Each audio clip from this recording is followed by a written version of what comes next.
Muy buenas tardes, estamos reunidos acá para poder compartir con ustedes algunos elementos desde el Comité Ético Científico de Ciencias de la Salud. Para todos ustedes quienes han adjudicado, a quienes aprovechamos de felicitar, proyectos Fondesit para el año en curso. Esta charla está a cargo de quien les habla, Mónica Vergara, secretaria ejecutiva del SEC Salud, y Nicolás Quintanilla, que es coordinador y también miembro regular del comité. Así es que vamos a orientarles en la línea de su presentación a nuestro comité de sus proyectos. Bueno, para empezar, y es fundamental, y quizás ustedes lo pueden tener claro, pero no está de más explicitarlo, que el Comité Ético Científico es necesario principalmente y en su ethos para respaldar el rigor ético de la investigación. Eso les va a permitir contar con una certificación y un respaldo institucional para presentarlos y obtener financiamiento o futuras publicaciones que en general en las revistas de alto estándar así lo exigen. ¿Ya? También se transforma en una guía para los y las investigadores y académicos de la universidad, toda vez que el comité tiene ciertos lineamientos que orientan en esa dirección y también una vez que han pasado o están desarrollando el proceso de evaluación ética, van a recibir orientaciones, recomendaciones y evaluaciones que les van a ayudar a mejorar sus investigaciones en esta línea. ¿Cómo funciona en términos generales? Y también es fundamental para que ustedes tengan claro que no necesariamente las investigaciones adhieren o se vinculan de manera exclusiva con un comité. En nuestra institución existen 4 comités. Está el de Ciencias de la Salud, al cual hoy nosotros representamos y les vamos a orientar puntualmente en cuáles son las indicaciones y orientaciones para este comité. Sin embargo, algunos de sus proyectos pueden aplicar para participar de forma paralela en el SEC de Ciencias Sociales, Artes y Humanidades, también en el SEC para Cuidado de Animales y Ambientes, o también al Comité Institucional de Seguridad en Investigación. ¿Qué se debe presentar a un comité ético científico puntualmente al de salud? Todo protocolo, estudio o proyecto de investigación científica que implique una intervención física o psíquica o interacción con seres humanos, con el objetivo de mejorar la prevención, diagnóstico, tratamiento, manejo y rehabilitación de la salud de las personas o de incrementar el conocimiento biológico del ser humano. Asimismo, cuando se considere el uso de material humano o de información disponible identificada. Lo que nos es fundamental quizás acá precisar es que, y eso ustedes lo tienen claro porque han adjudicado proyectos de investigación, es que justamente lo que distingue a una intervención propiamente tal desde sus áreas de especialidad a una investigación es que esta última pretende la generación de nuevo conocimiento, ¿ya? Entonces, en esa línea, todos los ejemplos que se ven a continuación, casos clínicos, series de casos, proyectos con base de datos, estudios retrospectivos, estudios de intervención directa con medicamentos o procedimientos, o estudios con aplicación de encuestas, cuestionarios presenciales, virtuales, etcétera, todas tienen que tener como fin último la generación de nuevo conocimiento. Muy buenas tardes. Bueno, a continuación vamos a ir dando una pauta de más o menos los pasos a seguir en relación a la presentación de proyectos en el Comité Ético Científico de Salud, ¿ya? Lo más importante acá es entender que el medio de comunicación oficial y el medio digital oficial es la plataforma de evaluación ética, ¿ya? Los proyectos se presentan en esta plataforma, se adjuntan toda la documentación, toda la comunicación entre investigadores y comités se realiza a través de esta herramienta digital. Me imagino que muchos de ustedes ya están familiarizados probablemente con la plataforma, ya, pero aquí tienen una vista de lo que es la página inicial de la... Entonces, ¿cuáles son las etapas? ¿Ya? La primera etapa es inscribir su proyecto en la plataforma de evaluación. Probablemente ustedes ya cuentan con esta etapa finalizada. Es importante acá siempre declarar toda la información que se adscriba a su proyecto, porque es importante para decidir a qué comité va a ser adjudicado, ¿ya? En el caso de ustedes, obviamente, el comité ético-científico es el que aplica para la revisión de sus proyectos por las características propias de sus investigaciones, ¿ya? Pero puede existir la posibilidad de que algunos proyectos, dada su naturaleza, ¿ya? No apliquen para la evaluación ética y adquieran el grado de exento, ¿ya? Este grado de exento también adquiere una certificación, un certificado que lo acredita como exento, ¿ya? Entonces no debiesen pasar por comité ético científico.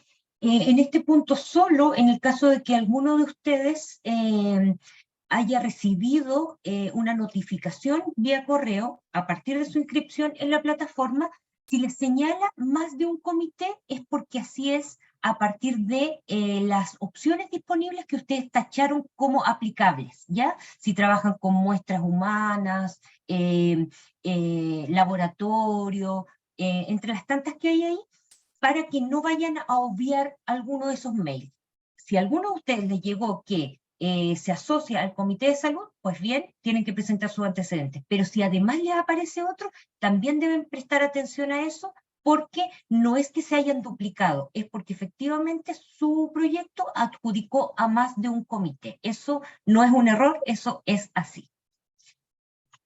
Bueno, como les indicaba Nicolás en esta diapositiva, y de forma muy breve, simplemente queremos mostrarle cuál puede ser el curso que puede tomar en una etapa inicial de presentación inicial de su proyecto al Comité de Ciencias de la Salud.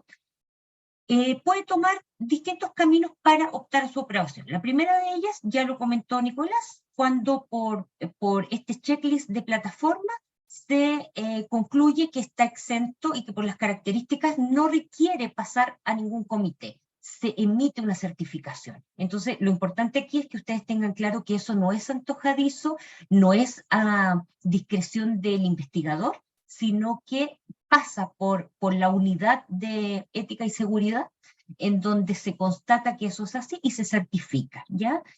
Así es que los invitamos a que no vayan a obviar ese paso, pero ya sabemos que ustedes han ingresado.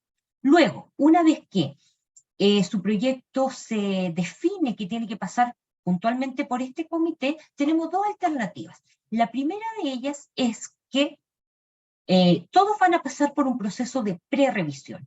Y ese proceso de prerevisión es una instancia más bien formativa, en donde ustedes reciben retroalimentación y apoyo desde un evaluador asignado o asignada, que les va a permitir fortalecer y mejorar aquellos aspectos que sean perfectibles de su proyecto para que, en rigor ético, entre en las mejores condiciones posibles a la sesión del comité, que es la instancia en la cual se dirime si los proyectos se aprueban o no. Cuando luego de esa etapa de prerevisión el proyecto queda o cumple con los requisitos éticos que se solicitan desde este comité, pasa directamente a sesión y es aprobado, porque la sesión simplemente es ratificado y obtiene inmediatamente su acta de aprobación. Luego, si por alguna razón esa instancia de prerevisión deja algunas dudas, ojo, que no necesariamente porque estén erradas o estén malas, sino porque requieren de profundizar en una discusión respecto de eso, se discute en sesión, no solo se ratifica. Y en esa discusión tenemos algunas salidas.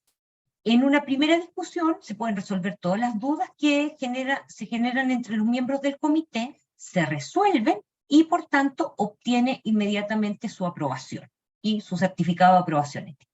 Luego, si quedan algunos ajustes menores, que responde a pequeñas precisiones, se le solicita al investigador que las corrija, tiene un tiempo determinado para ello, que por reglamento interno no puede superar los 2 meses. Entonces, en ese tiempo, usted tiene la posibilidad de hacer todas las mejoras posibles y pasa a una segunda instancia de revisión, en donde, si se responde a ello, que era más bien puntual, obtiene su acta de aprobación. Sin embargo, si esas observaciones fueron en un tenor un poco mayor, que revisten algún ajuste un poco más desarrollado de las mismas, usted también puede pasar a una instancia donde nuevamente se discuta y obtener así su acta de aprobación. Entonces, si se dan cuenta, tienen distintas instancias y posibilidades para ir mejorando el proyecto a modo de conseguir lo que todos queremos y es que se puedan aprobar. Sin embargo, en el caso de que este sea rechazado, también existe esa instancia y también se certifica como tal. Para lo cual no es que estén todas las puertas cerradas, sino que simplemente implica que ese proyecto en esas condiciones en las cuales se presentó termina siendo rechazado, pero eso no le resta a usted la posibilidad de volver a reformularlo y presentarlo nuevamente al comité. Ya, continuando con las etapas, un poco ahora vieron cuál era el proceso al ingreso del comité. Tenemos la primera etapa en la cual ustedes inscribieron el proyecto y la segunda etapa es el momento en el cual ustedes suben la documentación al comité que se les ha asignado, ¿ya? Eso es bastante importante porque hay que identificar cuáles son los documentos mínimos, cuáles son los documentos más relevantes que por lo menos el comité va a revisar y va a tener en cuenta a la hora de realizar la evaluación de su proyecto. Puntualmente, y como les indica Nicolás, para iniciar nuestro proceso en este comité, hay documentos que son intransables, que los tienen que presentar sí o sí. Y les aconsejamos que, como una recomendación que ojalá la puedan seguir para que no pierdan tiempo ustedes, y es como un tips de no lo olviden, utilicen los formularios que están disponibles, ya sea, y les vamos a mostrar ahí los links, a través de la página web de la Unidad de Ética y Seguridad, en el apartado SecSalud, o bien a través de la misma plataforma, que tiene una pestañita disponible con las pautas o los formularios actualizados. Así que esa es la recomendación. Nos ha pasado de pronto que nos comentan y nos dicen que utilizaron un formulario que se consiguieron con algún par, algún colega, etcétera, pero al estar desactualizado no hace más que retrasar el proceso porque las actualizaciones siempre nos exigen incorporar algún tipo de información o precisiones. Y cuando no están, como la información o los datos que necesitamos no se están presentando de forma completa, hace que realicemos una devolución de esa documentación. Entonces el consejo es que partan trabajando con los formularios actualizados. ¿Cuáles son? Primero, el formulario de revisión ética, que no es más que una síntesis de sus proyectos en extenso, haciendo los énfasis puntuales de lo que al comité le interesa. Ya es una suerte de resumen de la estructura general de sus proyectos. Lo vamos a revisar desde ahí, así es que no profundizaré, pero va desde la revisión bibliográfica o de antecedentes, pasando por la metodología, la descripción de sus muestras, etcétera, etcétera. Luego, y también es importante que ustedes presenten el documento en extenso. Y para eso no es que tengan que preparar uno en especial, sino que refiere simplemente al documento, en este caso el que presentaron a la entidad financiadora, a ANIT, tal cual. Y esto nos sirve a los miembros del comité para que en caso de que exista alguna duda o algún aspecto respecto al cual haya quedado alguna duda a partir del formulario, podemos dirigirnos directamente al proyecto en extenso y despejarlo. En general funciona muy bien y así nos evitamos citar o retrasar la revisión del proyecto. Luego hay unas cartas de presentación que son importantes, son formalidades, pero esas formalidades dan cuenta de la rigurosidad y de la seriedad del proceso, tanto del investigador o investigadora que declara que presenta su proyecto y que declara el conocimiento de la reglamentación de ética a la que está haciéndose parte, pero también del apoyo del jefe del departamento, de la unidad de la cual es parte, pero también se va a solicitar en algún minuto una carta de apoyo del jefe del departamento en donde usted va a ejecutar su proyecto. Es como pedirle permiso al dueño de casa para poder hacer algún proceso en esa instalación. Por ejemplo, si alguno de ustedes va a tomar algunas muestras en algún centro de salud, pues bien, es fundamental que quien dirige ese centro de salud esté en conocimiento y respalde eso, ¿ya? Entonces, en el apartado de cartas, ahí ustedes pueden ver carta de presentación del investigador responsable, apoyo al jefe del departamento, director con la autorización del centro de salud, de responsabilidad del investigador y la declaración simple. Y por último, que ya tiene que ver con los instrumentos que usted va a utilizar, es que tiene que presentar el documento de consentimiento informado, si es que este aplica, o el formulario de dispensa, si es que usted considera que su estudio no requiere de eso. En cuanto al consentimiento, también ahí hay unas orientaciones en la misma plataforma, porque si es para menores de 18 años, se ocupa la figura del asentimiento, y cuando no se puede asentir, porque los niños tienen menos de 7 años, hay un formato de autorización para padres, ¿ya? Entonces así también se va resguardando la participación de quienes formen parte del estudio. Nunca se olviden que una vez que ustedes suben esta documentación a la plataforma, es fundamental, y está muy marcado aquí, pinchar la opción notificar al coordinador, porque si no, las personas que están detrás de la gestión de esto no tienen cómo saber que usted ya ha culminado esa etapa y está en condiciones de que uno pueda procesar eso. Como lo mencionaba Mónica hace unos minutos, hay 2 vías que son las oficiales, en las cuales ustedes pueden descargar toda la documentación y todos los formularios actualizados del comité, ¿ya? Una es la página web, acá tienen el link eticayseguridad.uc.sue.cl, en donde ustedes tienen que irse a la ventana del Comité Científico en Ciencia de la Salud, ¿ya? Una vez ustedes pinchan acá, ingresan a la ventana del comité y pueden encontrar información útil para la presentación de proyectos. En este caso vamos a hacer énfasis en lo que son los documentos. Aquí es como ustedes pueden mirar en la plataforma cómo están listados los documentos. Ya van a ver documentos que son para las presentaciones de nuevo proyecto, y también van a ver documentos para la presentación de documentos de proyectos que están vigentes. La otra vía, la otra alternativa, es poder descargar estos documentos directamente de la plataforma de evaluación, ¿ya? En esta, ustedes tienen que ir al apartado de plantillas, y ahí podrán encontrarlas a través de cada subproceso: evaluación original, enmienda, renovación, etc. En la etapa que ustedes se encuentran, solamente tienen que buscar todo lo que refiera a evaluación de nuevo proyecto. Ya esa es la etapa. Después les vamos a comentar, solo para que sepan, que hay procesos que siguen para los proyectos que ya están en proceso o están desarrollándose, y por tanto continúan con evaluación ética durante la duración de este. Pero en el momento en que ustedes están, evaluación original. Esa es su pestaña. Bueno. Como les comentábamos, como el gran instrumento de entrada a partir del cual ustedes van a presentar al comité el esquema general de sus propuestas, es el formulario de solicitud de revisión ética. Entonces, si bien el formulario habla por sí solo, queremos en esta oportunidad como darles algunos tips, algunas recomendaciones, para que ustedes puedan completarlo del mejor modo posible y no caer en omisiones que de pronto son tan pequeñas, pero que sí pueden retrasar la evaluación. En este primer apartado son los antecedentes generales del proyecto. Ya es importante, por ejemplo, en este caso, que puedan disponer para el investigador o investigadora responsable datos de contacto que sean reales. Nosotros de pronto, para agilizar ciertas cosas, nos comunicamos con los datos que están ahí señalados, y nos ha pasado que los teléfonos no corresponden o no están vigentes, y eso la verdad es que significa un perjuicio para ustedes. Otra recomendación es que el investigador alterno tiene que ser alguien que efectivamente pueda cubrir en caso de alguna ausencia del investigador o investigadora responsable, y que pueda responder o pueda estar presente en esas etapas.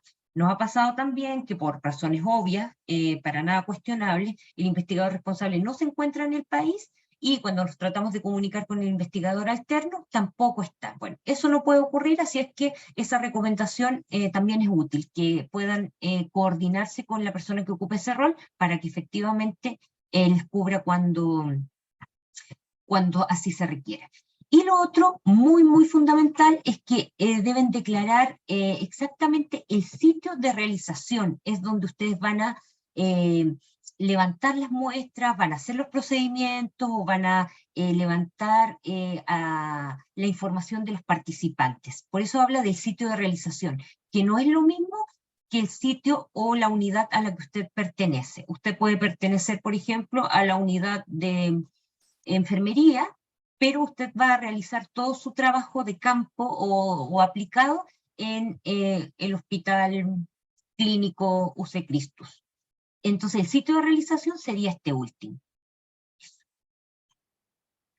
Bueno, aquí simplemente tienen que marcar con lo que corresponda, con algún check o alguna X, si cumple o no con alguna de estas características, y simplemente darnos a conocer si su proyecto además está pasando por otro comité.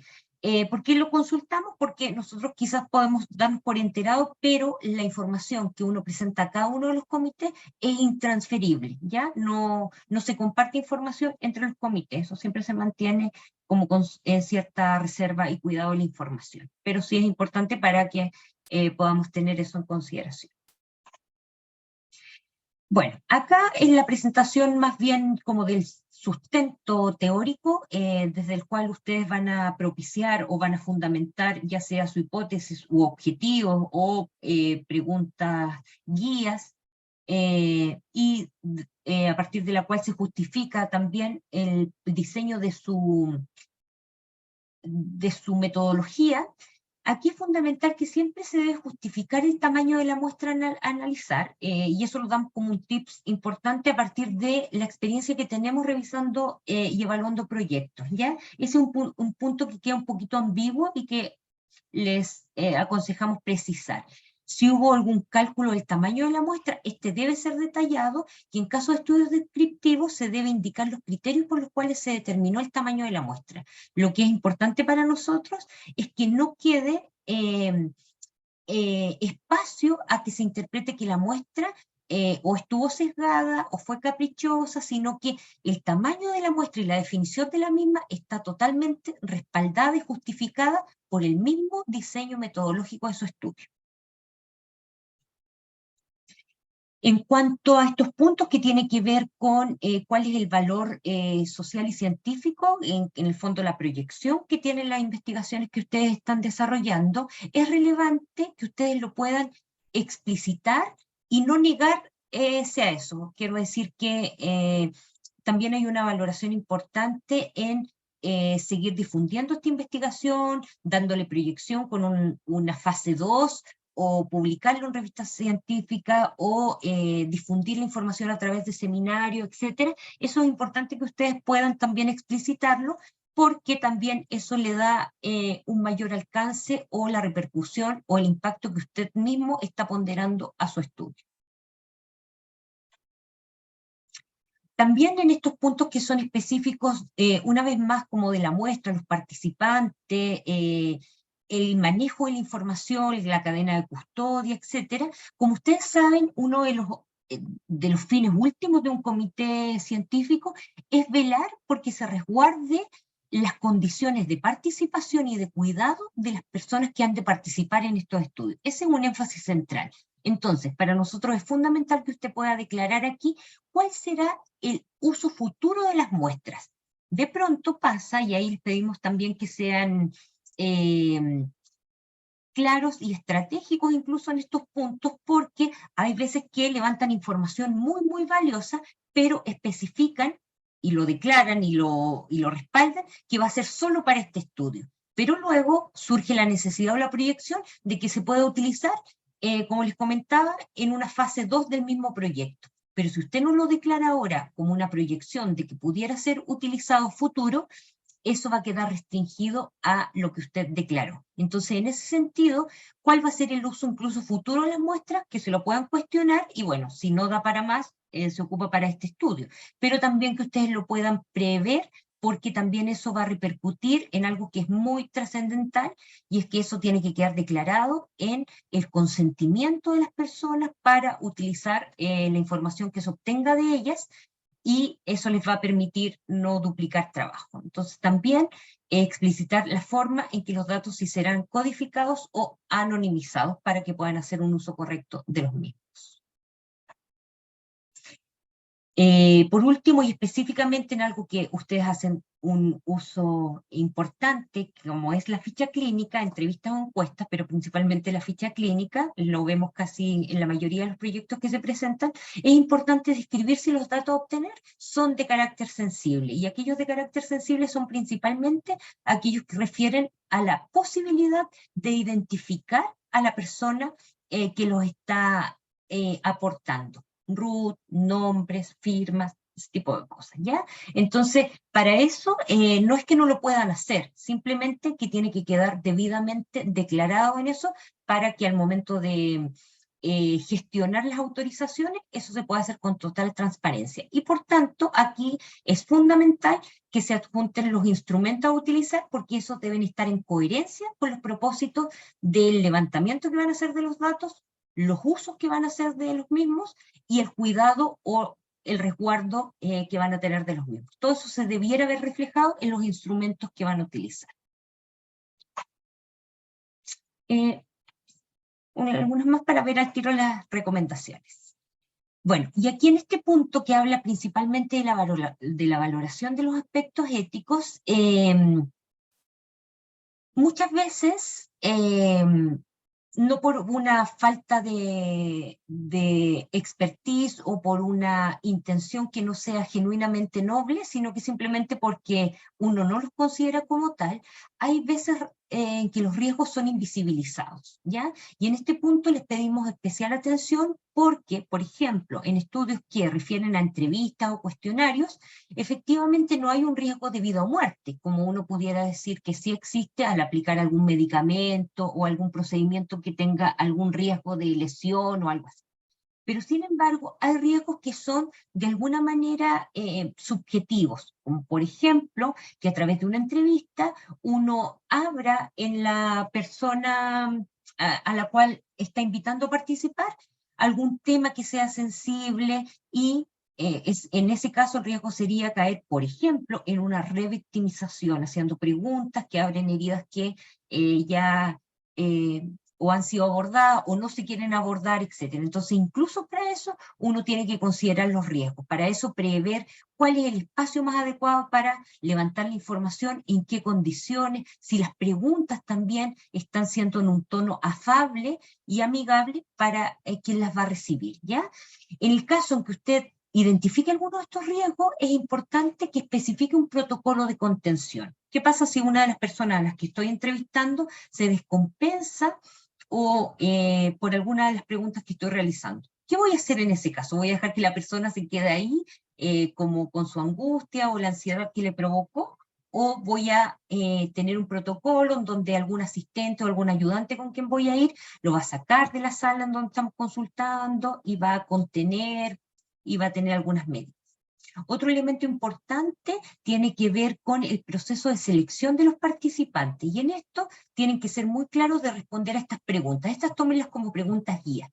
¿Quién, dónde, cuándo y cómo se llevará a cabo la difusión y reclutamiento de los participantes? ¿Ya? En eso es importante que ustedes describan paso a paso a paso. Voy a pegar el afiche, lo voy a difundir en tales instancias, va a ser virtual o va a ser de boca en boca, va a ser a través del profesor o va a ser a través del médico tratante. Cada uno de los pasos. Porque eso nos asegura de que el proceso también no tenga sesgos y no pueda de pronto de manera no intencionada excluir o intencionar en la participación de uno u otro participante. Entonces es importante que aquí, más allá que de repetir los criterios de inclusión o exclusión, es que ustedes nos digan cómo van a acceder a esa población que ya está definida, para que justamente no se trastoque eso que con mucho cuidado usted ya realizó, que es definir quiénes sí y quiénes no. Pero ahora, para que aquellos que se definen que sí van a participar, el proceso de convocatoria también sea igual de transparente y claro. Y ya entrando en la parte final de este formulario, la última recomendación que podemos darles, que también a partir de nuestra experiencia hemos visto, es que muchas veces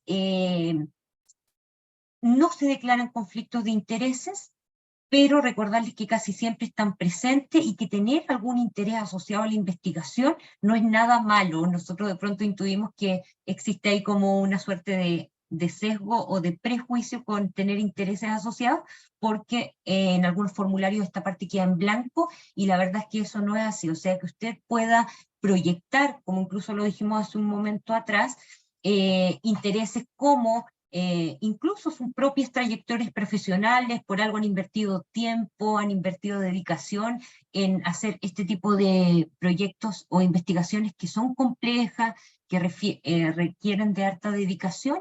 Hay intereses que pueden ser personales, profesionales, de proyección, etc. Lo importante es declararlos. ¿Para qué? Para que no se devele alguna ingenuidad de parte del investigador respecto a esto mismo. Entonces, en general, no es que se cuestionen, lo que se cuestionen es cuando los niegan. Eso en términos de... Después les vamos a dar una instancia para consultas y profundizar en esto. Ya, ahora recapitulando, pasamos por la parte inicial, inscripción del proyecto, luego descargamos los formularios, completamos los formularios, los subimos a la plataforma, y por último, parte el proceso de evaluación, en el cual se decide por parte del comité si se aprueba el proyecto, se deja con observaciones o si se rechaza. Ya. ¿Recuerdan que les comentábamos en esa matriz que tenía como distintos caminos? Una vez que el proyecto ingresaba a nuestro comité particularmente, yo les comenté que existía una fase de prerevisión, que más que una evaluación propiamente tal, tenía un interés más bien formativo. Pues bien, para esa fase, simplemente comentarles que lo fundamental es, a ver si podemos proyectar, los documentos mínimos es justamente los documentos que yo les comentaba, van a ser los que se van a presentar en comité.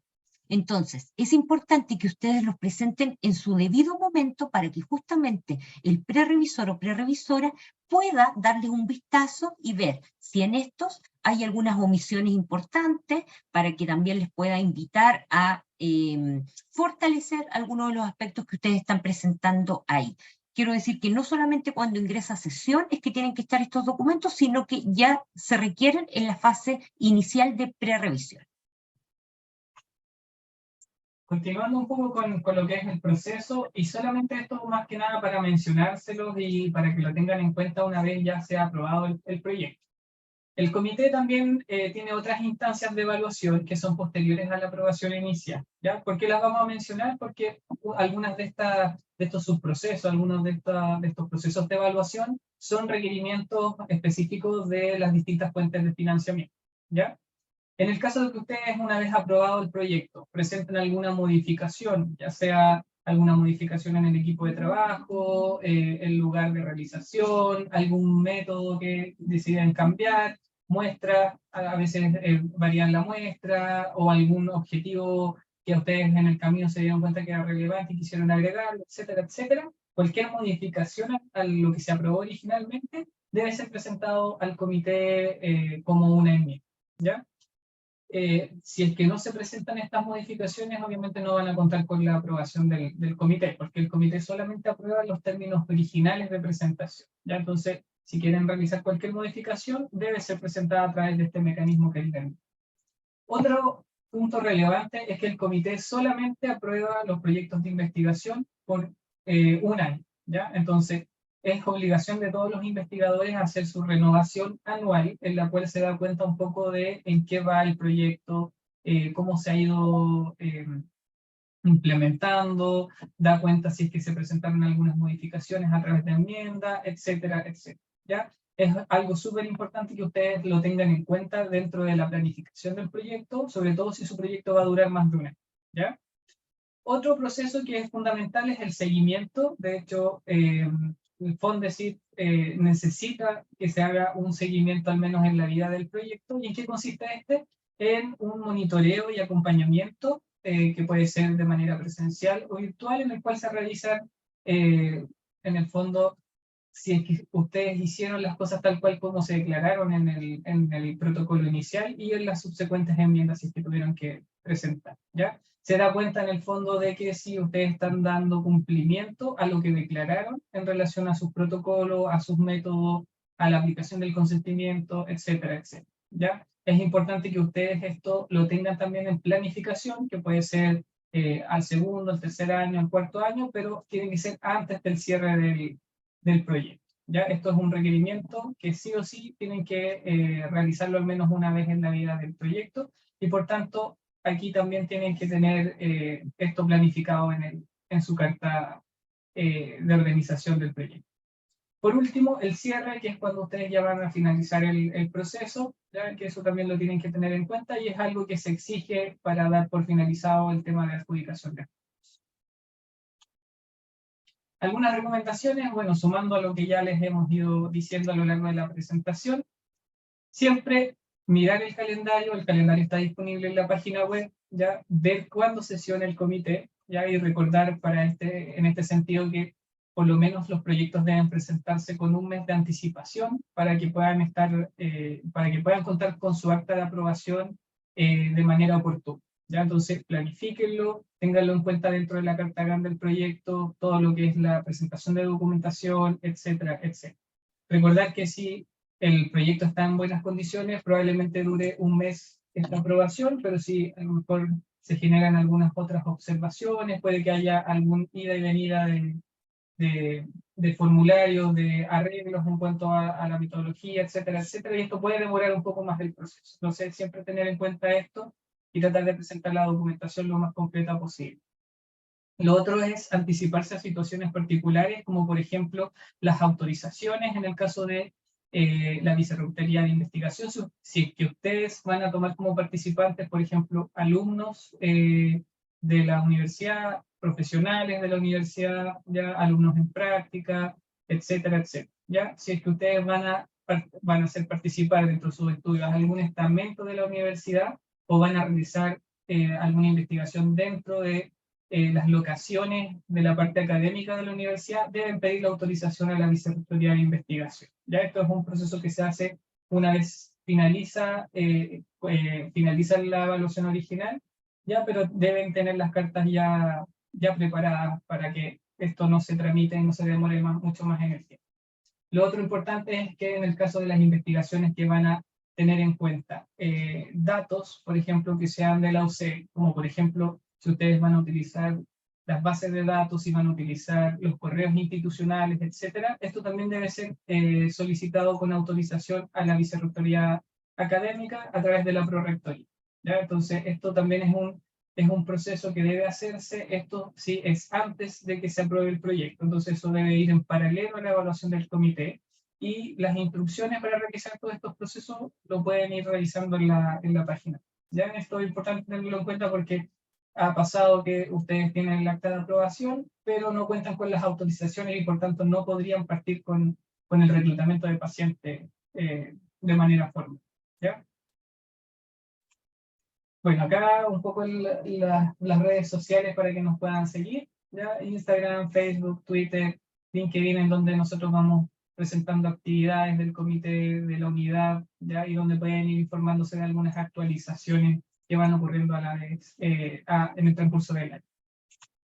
Y acá los contactos, donde está Alejandra Santana, que es la coordinadora de ética y seguridad de la investigación, Mónica Vergara, Nicolás Quintanilla, que somos los coordinadores del comité, y las personas encargadas un poco de la plataforma, del soporte y de dar un poco, y del correo más genérico de la unidad, ya que es ética-de-investigación@ucea.cl. Es importante que aquí tengan una comunicación en relación a estos correos cuando hay alguna duda puntual, cuando hayan cosas que no se hayan podido resolver a través de la plataforma, porque como lo habíamos dicho previamente, el medio oficial de comunicación siempre va a ser la plataforma de evaluación. Eso. No sé si hay algo más que agregar. Ahora vamos a dar espacio para dudas y consultas, así es que dejamos hasta acá la presentación y les escuchamos. Muchas gracias.